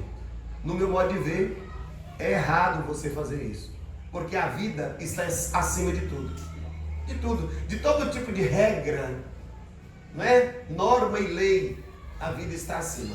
E os que estão defendendo aborto agora, estão defendendo para quê? Para destruir a sociedade, a família. Porque você já viu as feministas que foram ano atrasado lá no Congresso falar sobre aborto? Como é que elas falam? Aí a mulher engravidou, qualquer tipo de gravidez, né? Não precisa nem ser estupro nem nada. Então a mulher engravidou, mas aí ela tomou um remédio, jogou aquela bola de sangue fora. Não acredito que pode ser bola de sangue um ser humano ainda embrionário. Por que eu sou contra o aborto? Por quê? O Salmo 139 diz assim: o Senhor conheceu a minha substância ainda informe. Não é verdade? Quando lá no íntimo fui entristecido no ventre de minha mãe. Se Davi tivesse sido abortado, foi ele que escreveu esse salmo, Deus não o conheceria? Como ser humano pronto? Então eu sou contra o aborto, nesse sentido. Entendeu isso? Sou contra o aborto até em estupro. Sou contra. Não acho que alguém deve massacrar uma mulher também porque fez isso. Pecado de mulher é sempre maior que pecado de homem. É verdade? Não acho que alguém deve massacrar uma mulher porque fez isso. Se fez, então acolhemos, vamos acolher, fazer com que essa pessoa confesse, seja curado disso, que é uma coisa muito difícil. Outra coisa, repara, que a gente tem que falar. Por exemplo, no caso daquela doença, como é que chama aquele negócio, Joana, que a criança nasce sem cérebro? Microcefalia. Micro não. Anicefalia, não tem cérebro, irmão. Não é porque o cérebro pequeno, não, não tem cérebro. A criança dentro da mulher, ela praticamente está morta, porque ela só tem o coração pulsando. Não é? O que é que nós faríamos então? A pessoa vai esperar 9 meses para ter a criança? A criança, a mulher vai esperar 9 meses para ter a criança, sabendo que a criança já está com problema? Eu acho que tem que esperar os 9 meses. Sabe por quê? Porque para mim não existe aborto sem risco. Para a mãe. Você pode estar dentro de uma universidade, um hospital, dentro de um lugar, mas toda operação, até de uma unha, é perigosa. Pastor João. Amém? Amém. Pastor João, uma pergunta aqui agora, mudando um pouquinho aqui a direção. A Bíblia é machista? Pergunta. Não é. A Bíblia, ela tem uma linha de pensamento divina. Por que ela tem essa linha de pensamento? Porque Deus trabalha com hierarquias, Deus trabalha com autoridade. Quando o diabo, o cara que virou o diabo, que era um anjo de Deus, ele não quis se submeter à autoridade divina, ele se rebelou. Ele se rebelou. Deus trabalha com autoridade. Você vai observar que quando nos mostra os anjos, por exemplo, os anjos são arcanjos, querubins, serafins e anjos. Os anjos de Deus de menor escalão, eles têm o seu lugar e sabem o seu lugar.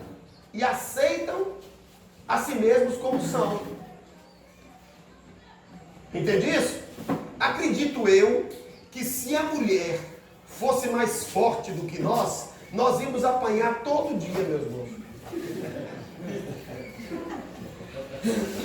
Só tem isso que mulher é mais fraca do que homem, fisicamente. Mas a gente eu mesmo ia apanhar todo dia, como mais apanho todo dia. Então, entendeu isso? Nós íamos apanhar todo dia. Deus, ele deu coisas muito boas para o homem, mas ele compensou a mulher de maneira maravilhosa. Sem mulher a gente nem nasce. Então, observe uma coisa. Lá na Bíblia tem uma maldição porque Eva pecou primeiro. Não sei se você já viu isso lá no Gênesis. Diz assim, lá diz assim, o teu direito, o teu governo será do homem. Cadê a Bíblia? Abra aí para você ver.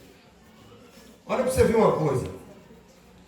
A mulher pecou primeiro. Paulo fala que isto complicou a vida da mulher. Então não é culpa de Deus. Mas repara bem. Capítulo 3. O que diz?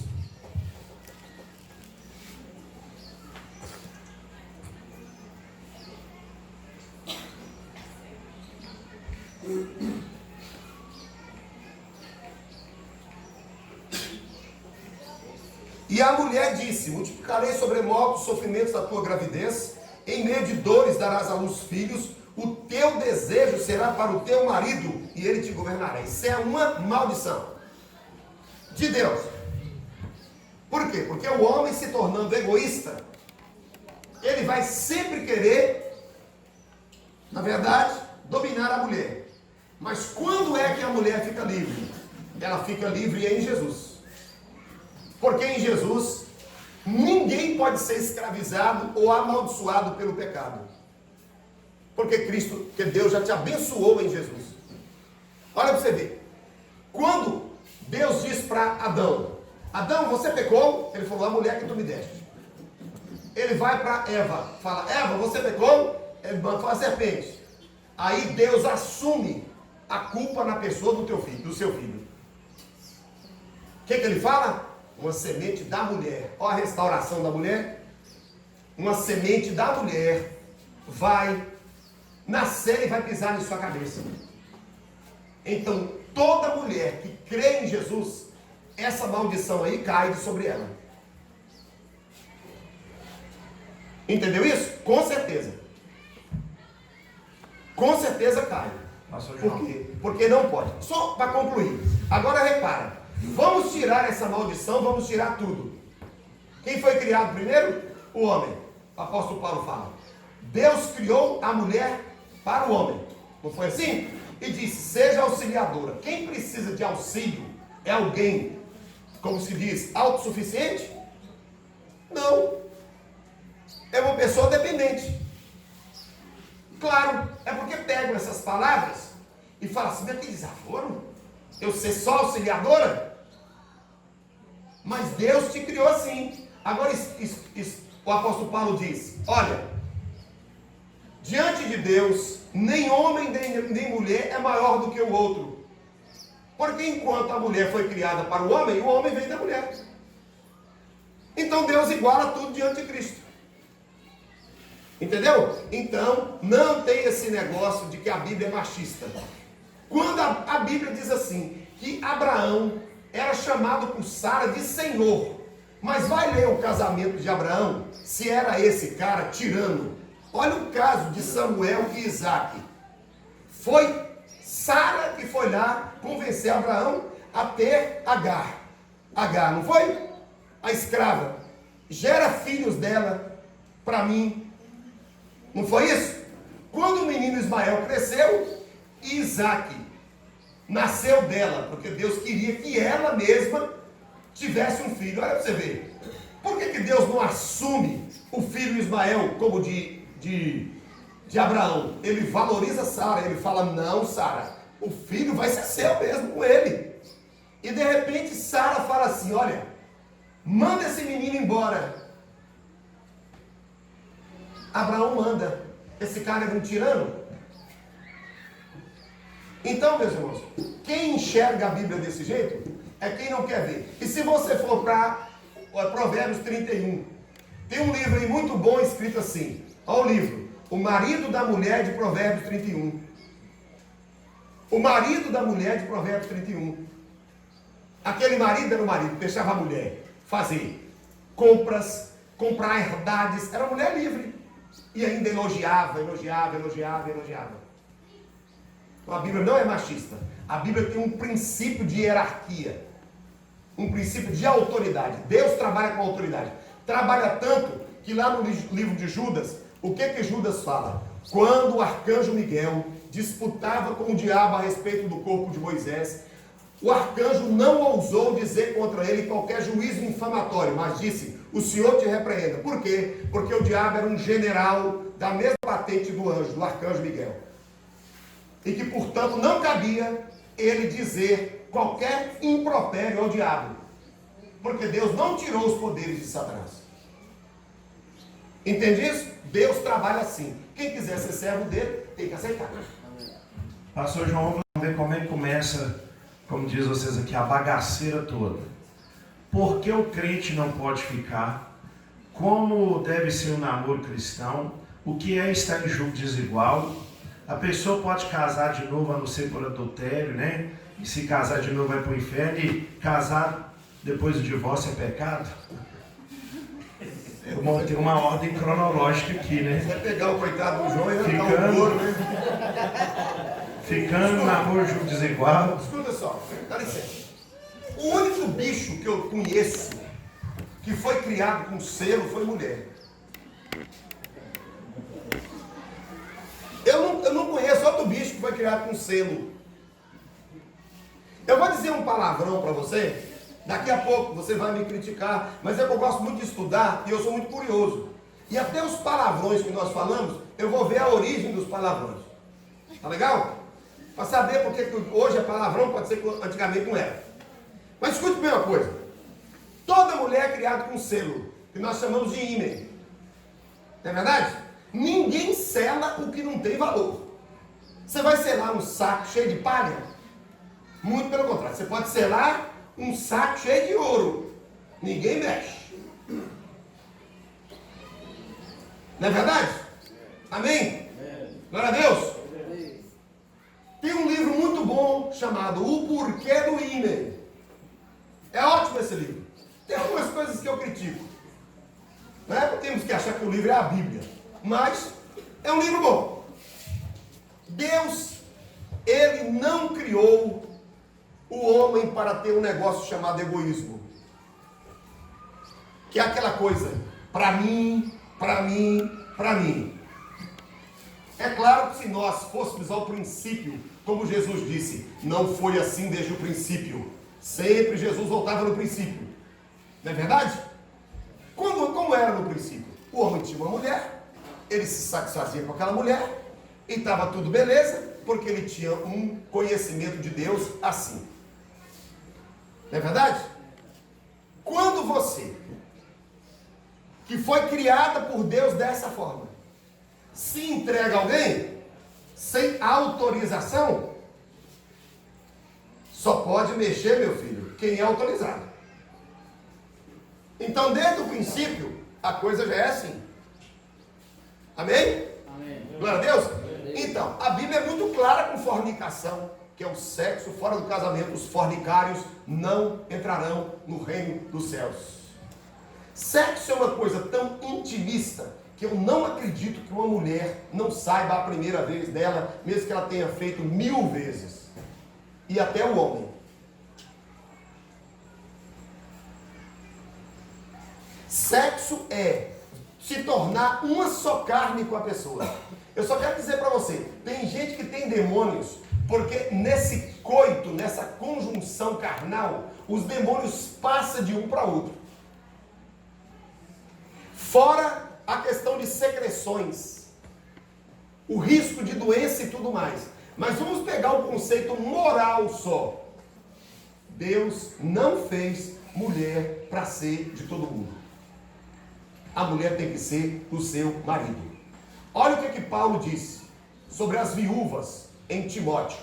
Ele diz, olha, tem viúvas que quebraram o seu primeiro pacto. Por quê? Se aproveitaram, eu não tenho mais ímã, vou fazer com todo mundo. O que o apóstolo Paulo fala? Quebrou o seu primeiro pacto. Se ela se casasse, legalmente, não teria quebrado o seu primeiro pacto. Então não tem jeito de relativizar a relação sexual. Eu não conheço ninguém que pratica relação sexual que tem autoridade, meus irmãos, espiritual, que vive em paz com Deus, que discipula alguém, que expulsa um demônio. Não conheço. Entendeu isso? O problema é que nós, homens, éramos seguros pelas mulheres. Não é verdade? Mas quando a mulher liberou geral, aí o trem desandou. Porque na verdade, o nosso namoro, ele é quente. Não é verdade? Tudo começa num beijo, e daqui a pouco o beijo, e o beijo esquenta, vira um trem, e tem um detalhe, o hormônio não converte. Não é verdade? Não converte. Então, o que é que você tem que fazer? Voltamos lá no texto de Jesus. Seu namorado fala assim contigo, ou sua namorada, porque tem mulher também perigosa dentro das igrejas cruzes. Então, o que é que acontece? Olha só. Aí, seu namorado ou sua namorada, você não quer nada. Não sai nada aqui. Se você não fizer comigo, eu termino com você. Termine. O que está escrito lá na Bíblia?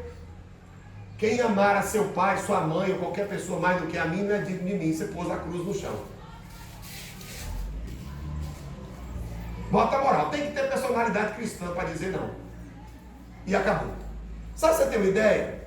A palavra boceta não é buceta com U, é boceta com O. É a palavra mais bonita que já se deu para vulva. Porque vulva fica parecendo assim, uma peça de carro. Não é verdade? Vagina nem se fala, é feio demais.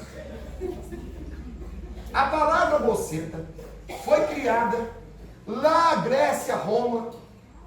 E como é que era essa palavra? Ela foi criada pelo seguinte: existia uma caixinha feita de uma madeira chamada bucho, que era uma madeira muito boa de trabalhar, era uma madeira cara. As caixinhas que eram feitas chamavam-se boceta.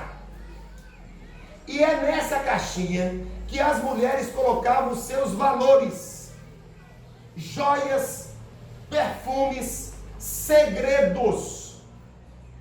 Então aquilo que você pensa que hoje é palavrão, na verdade era uma coisa muito bonita. Para essas feministas radicais, para esse povo que diz que tem que viver desbandeirado em todo mundo, tinha que colocar na delas o nome de avenida, né? Táxi.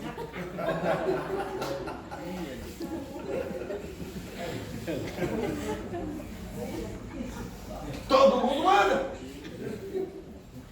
Entendeu isso? Então, meu querido, se a mulher tem um selo, nós homens temos que respeitar esse selo. E eu digo para você, olha, eu me converti com 16 anos de idade. Experiência nessa área é muito pouca. Eu casei com 41. Graças a Deus, Deus me guardou. E eu sou um cara tão forte, pastor, que esses dias eu falei, vou fazer um exame de testosterona, para ver se eu estou mais ou menos. Testosterona é hormônio masculino. Aí o médico olhou e falou assim: você faz reposição hormonal? Eu falei: não, é porque eu sou um touro miúra mesmo. Ó. Está entendendo? A mesma tentação que você sofre, eu também sofro mesmo casado. Entendeu isso? Então não tem essa desculpa não. O problema é que nós temos que crucificar o nosso ego. Nós temos que amar a Jesus mais do que o mundo. E nós temos que ser santos. E pronto, não adianta, não tem jeito de fazer isso. Agora, se você, moça, perdeu sua virgindade, isso também não é o fim do mundo.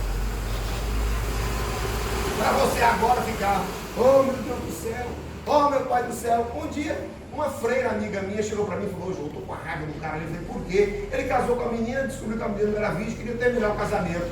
Eu falei com ele assim, pergunta para ele se ele é virgem. Pega o cara, pergunta para ele se ele é virgem. Por que você acha, como homem, que você tem o direito de não ser virgem e a mulher tem que ser virgem? Isso é machismo. Deus não faz essa diferença, não. O pecado dela não é o seu, não. Então, se ela está em Cristo, ela agora é nova criatura. Maria Madalena era. A mulher de Sicar se tornou. Se o Espírito Santo pode morar dentro dela, também você pode casar com ela. Amém? Amém? Então, crucificar a mulher também não é uma função, porque Deus não é macho nem fêmea. Você já pensou nisso? Ele é pai, mas também pode ser mãe. Ele fala lá em Isaías: eu te acolherei como a mãe acolhe os seus filhos. Amém? Pastor João, a última pergunta para a gente encerrar, tem várias aqui, né? Tipo perguntas, não é essa aqui oficial. Tatuagem é pecado? Como é que a serpente falou com a Eva? Masturbação é pecado? Calvinismo? Uma série de coisas, mas não vai dar para falar tudo. Mas eu queria só encerrar com isso daqui, pastor João. Estava assim um pouquinho dentro do nosso assunto. São todas perguntas muito boas, eu quero parabenizar, até a questão do umbigo lá, uma curiosidade boa. Adão não tinha umbigo, porque o umbigo, na verdade, é uma cicatriz, né, do cordão umbilical que alimenta a mãe para o filho. Então não faz sentido Adão ter um umbigo se Deus o formou do pó da terra ali. A não ser que Deus foi lá e colocou o dedinho para deixar uma marquinha. Mas é que as coisas que eu falo na igreja, né, para a gente chegar no céu, se a gente lembrar, a gente pergunta para Deus. Uma pergunta boa também. Indicação de livros, pastor, vou passar para o senhor, né? E questão de se manter firme, mesmo num lugar onde ninguém... Deixa eu responder alguma, pode? Pode, mas 3 minutos, pastor? Sim, para cada uma, né? Não. 3. Isso é liso. Isso é liso. Vocês vão jantar 8 horas, puxa, dá tempo. Isso é liso. Qual é a pergunta que você fez no início aí? Questão de quê? As 3 que você falou, uma atrás da outra? Peraí. Tatuagem é pecado? Olha, tatuagem. Meus irmãos, se nós ficarmos implicados muito com tatuagem, nós não vamos nem evangelizar. Todo mundo hoje tem tatuagem, meus irmãos. Todo mundo. Meu crente pode fazer? Eu acho que crente ficar fazendo tatuagem é uma coisa muito complicada. Eu não gosto. Por quê? Porque você vai colocar uma coisa para sempre no seu corpo. Para que isso? O que é isso? Eu acho que pessoas que ficam querendo tatuagem têm um certo problema assim de vazio. Não é verdade? Tem um certo problema de falta de identidade, de significado. Mas eu acho que está muito no modismo também, entendeu? pastor. Modismo. Você pode, quando, por exemplo, lá na década de 70, quando a gente deixava o cabelo crescer, Black Power, e usava a camisa aqui, ó.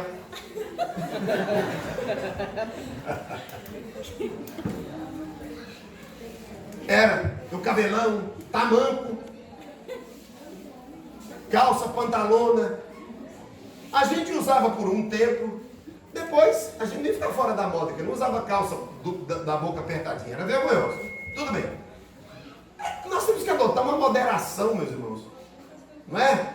Para que você vai colocar tatuagem? O que isso significa para você? Isso não te acrescenta nada. Outra coisa é que é tanto de ferro no ouvido. Pastor, é importante lembrar que nem sempre a pele vai estar esticadinha por dentro. Isso, daqui a pouco você vai ficar velho.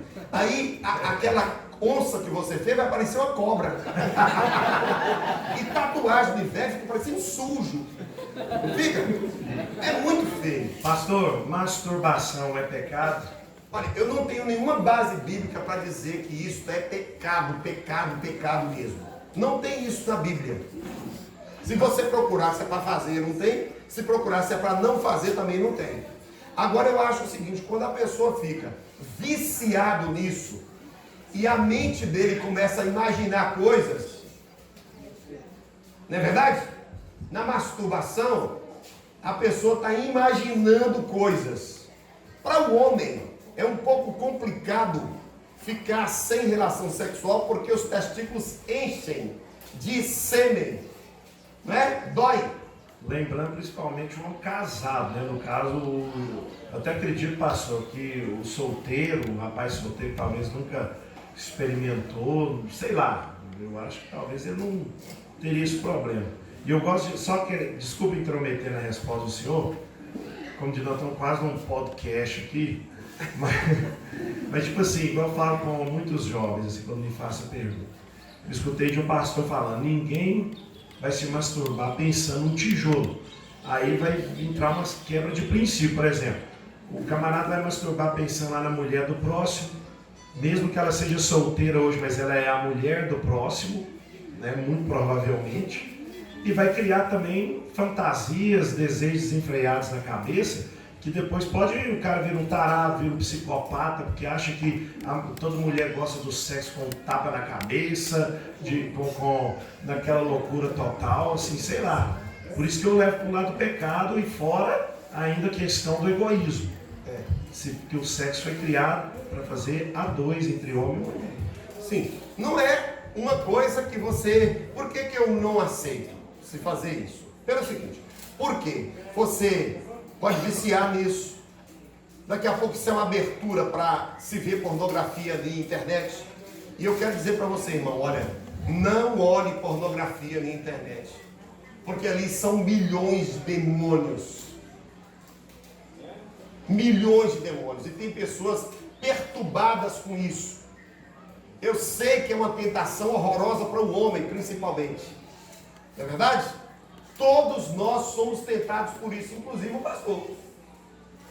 Correto? Mas nós temos que abandonar isso e não aceitar. Porque tem muito demônio nisso. Muito demônio mesmo. Daqui a pouco você está perturbado, o revestimento de poder que Deus te dá cai de você e ele pode afetar sua mente, perturbar sua mente, e inclusive fazer você fazer coisas com a sua namorada que são coisas antecipando aquilo que você não devia fazer. Entende isso? E a masturbação, ela pode criar esse tipo de coisa. E para o homem, existe uma coisa chamada poluição noturna. Que quando o homem está muito cheio, isso sai sozinho de noite. Entende isso? Quando você não pratica isso. Tá bom? Pastor? Sim. A última pergunta que você queria responder, como que a serpente falou com a Eva? Acreditamos, meus irmãos, é uma coisa bem complicada isso aí. Tem gente que pensa que a serpente voava. Com certeza era um animal muito bonito, aí até hoje existem serpentes lindíssimas. Mas eu não sei se você já percebeu uma coisa. Isso é uma opinião minha. Tá certo? É claro que o diabo não ia aparecer de chifre para Eva, senão espantaria Eva. Os animais tinham toda a relação de amizade com os seres humanos. Inclusive, só depois do dilúvio é que os animais passaram a ter medo dos homens. Por isso que Noé conseguiu colocar os animais dentro da arca. Pode ir lá ler para você ver. Eu te darei a vocês a carne dos animais, porque antes os homens só comiam vegetais, antes do dilúvio. Agora Deus deu a carne dos animais e colocou pavor nos animais, porque senão os homens matariam indiscriminadamente os animais. Está lá na Bíblia. Agora escute. Quando Eva, você já viu um sapo ser hipnotizado por uma cobra verde? Quem já viu? Levanta a mão. Já vi na TV. Eu já vi. Lá na roça você ficava, quando você ouvia uma perereca, uma rã, falar assim, a gente sabia que tinha uma cobra perto. Quando a gente olhar, a cobra estava fitada os olhos na rã e ela engolia a perna da rã sem que ela reagisse. Eu pensava que a cobra estava endemoniada. Mas depois, estudando, você observa o seguinte: Nikola Tesla, aquele cara que trabalhou com Thomas Edison, ele disse que você pode transmitir energia elétrica sem usar fio. Entende isso? E outra coisa, as ondas de rádio estão passando aqui, ó. Passando aqui. Quando os homens descobriram essas ondas, nós podemos então colocar a nossa voz dentro dessa onda e até imagem dentro da onda. Então tem animais que se comunicam com os outros mentalmente. Não é diabo, é usando essas ondas. Vou te dar um exemplo disso.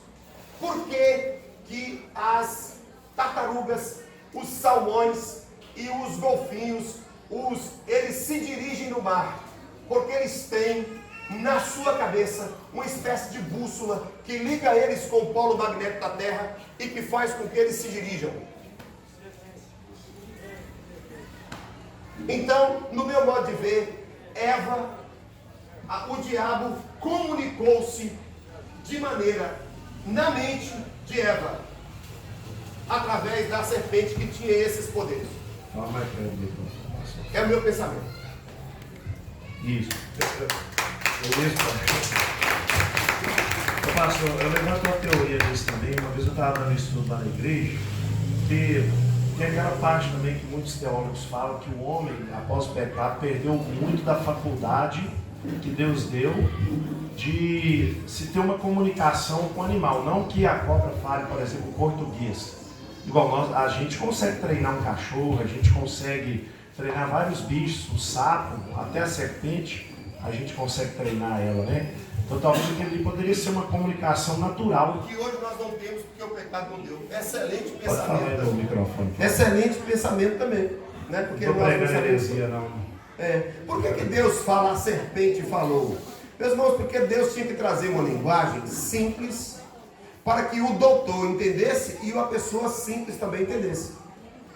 Amém? Amém. E pastor, indicação aqui de livros, autores e filósofos que o senhor gosta, acredito eu, com a função, voltado bíblico, tipo Soren Kierkegaard, por exemplo, não sei se o senhor gosta dele, sei lá. Vou dar teólogos, porque eu acho que esses livros aí podem complicar a vida de vocês. Não tem maturidade para ler esse pessoal, tá bom? E pode ensinar vocês esses teólogos da libertação, da teologia da libertação, que mistura cristianismo com marxismo, como Frei Beto, tá certo? Leonardo Boff, que são da igreja católica, e muitos protestantes também, dessas igrejas protestantes frias, como luteranos, episcopais, anglicanos, alguns da igreja metodista, que hoje já não crê nem que Deus existe, mas estão dentro das igrejas. Entende isso? Que são pessoas que nunca se converteram na vida e que negam até a inerrância da Escritura. Então, eu vou dar alguns nomes de teólogos que são conservadores e que você pode ler muito bem. Primeiro, Timothy Keller, pode anotar. Coloca lá assim, livros de Timothy Keller, são excelentes. John Stott, capelão da rainha da Inglaterra, o maior teólogo do século XX, talvez. John Stott. John Stott. Legal, cara. Francis Schaeffer. Top. Tá bom? Brasileiro. Hernandes Dias Lopes. Bom. É um presbiteriano. Tá certo? Na nossa denominação, Enéas Tonini. Top. Bom demais. Top. Leia esses livros. E leia. Moody. Spurgeon. Lutero. Calvino. Armínio. Pode ler também. Tá certo? Todas essas pessoas, se você ler, C.S. Lewis, aquele que fez as Crônicas de Nárnia, ele era ateu, se converteu. Faço aquele do Senhor dos Lindo. Anéis também, o Tolkien. É o Tolkien? Como é que chama? Então, pois é, o sobrenome do Tolkien, acho que é R.A. Tolkien, né? Amém? Ah, não lembro aqui. Eu vou lembrando, vou mandando para o pastor Cadu. Eu estou com um livro muito bom agora que chama A Morte de uma Cultura, que é a cultura judaico-cristã que está sendo muito atacada no Ocidente. E esses dias eu vi uma mulher, uma cientista novinha, com esse negócio do DNA mitocondrial, provando que todo mundo veio da África e não do Oriente. E olha para você ver que coisa diabólica. E a mulher falava assim, a menina nova falava assim, a cultura judaico-cristã está com seus dias contados. Que raiva, que ódio, porque a cristofobia, meus irmãos, está crescendo. Em todos os lugares. Então, o que é que eu digo para você? Por que eles querem provar porque os fósseis mais antigos vieram da África e tal. Agora descobriram um fóssil muito antigo, mais antigo que os africanos, lá na Ásia, onde a Bíblia mais ou menos diz onde é que o ser humano nasceu.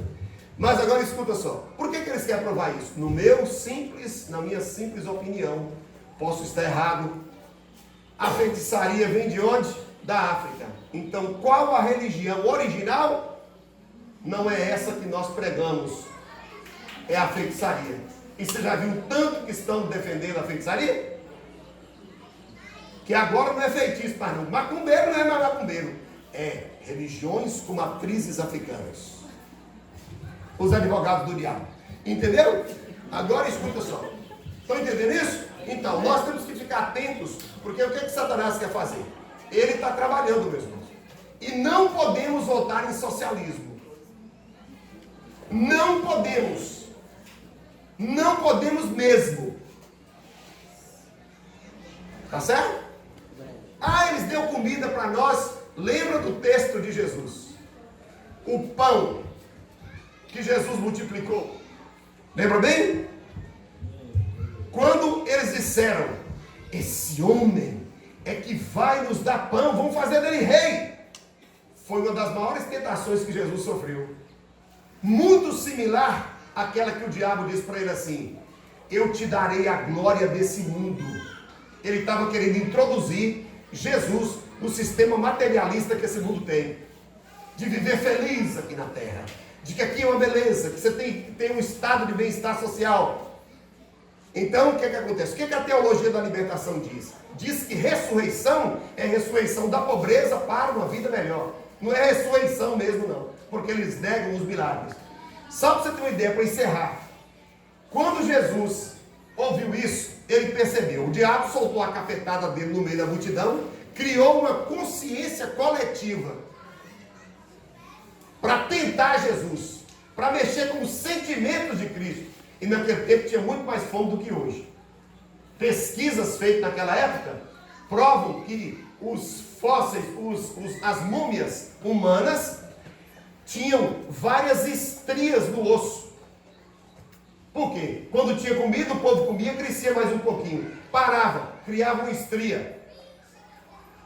A fome era muito grande.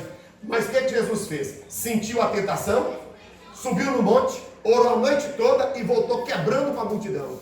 Me busquem pelo pão que não perece. Vocês estão me usando. Esse pão da terra não vale nada. Porque morrer de fome não leva ninguém para o inferno. Isso eu tenho certeza. Mas pecado leva.